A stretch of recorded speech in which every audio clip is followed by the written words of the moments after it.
Okay, I thought I would try to capture how I'm pulling the piping out of my well. I have a pump down there 300 feet. Well, not quite 300 feet now, but was.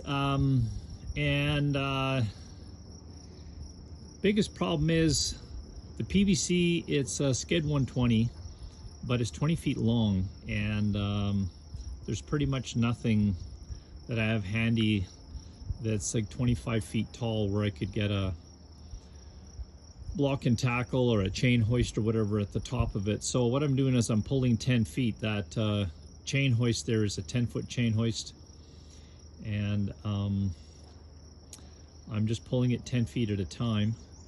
What I'm doing is using the blue thing there is actually a tie down for water sports or something like that.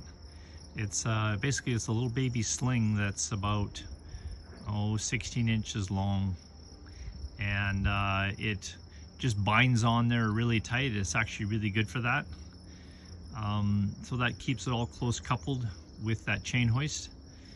And then down below here, what I'm using is I made a little plate for holding my clamps. So it's just I think it's 1/4 inch plate, 6 inches wide by 8 inches long. Just cut a slot in it. I used a 1 3/4 inch hole saw, which is a little bit large, but it's good enough, I guess. I like to get things down to the millimeter, but in this case it's probably almost 1/8 of an inch too big. But the clamps, you know, don't pull through or whatever, so that's fine. I'm using kind of a high-end clamp.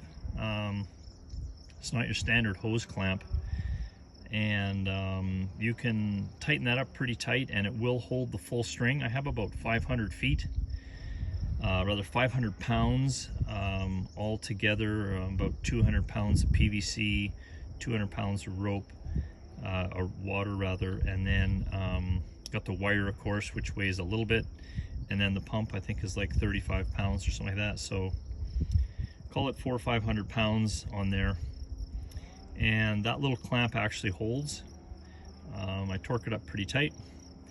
And the other thing is that that plate there basically acts as a safety in case something does let go. Those couplings will stop it on that plate and stop the pipe from going through a free fall to the bottom of the well. And so what I'm doing is I pull up 20-foot joint, obviously, and then I will restrap that guy.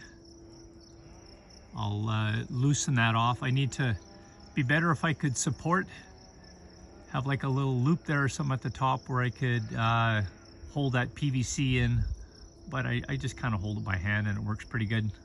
And then I reposition that once I have that piece of pipe out of there, below the coupling and above that clamp, and then just go again. So it works pretty slick. It's plenty adequate. If you don't have a backhoe, you could just build some kind of a TP kind of a thing, and I think that would be adequate as well. Of course, I need the ladder to get up there and disconnect that sling every time. And it is a bit of work with the chain hoist going up and down, but it's very secure. It's slow, but it works good. So yeah, a couple of pipe wrenches there to get that off. They really snug those things in there hard. And some kind of a blue sealant. I gotta find that for then when I'm gonna install it again here. But something that's compatible with stainless and PVC and potable water. Anyways, hope that helps somebody. Thanks. Please like and subscribe.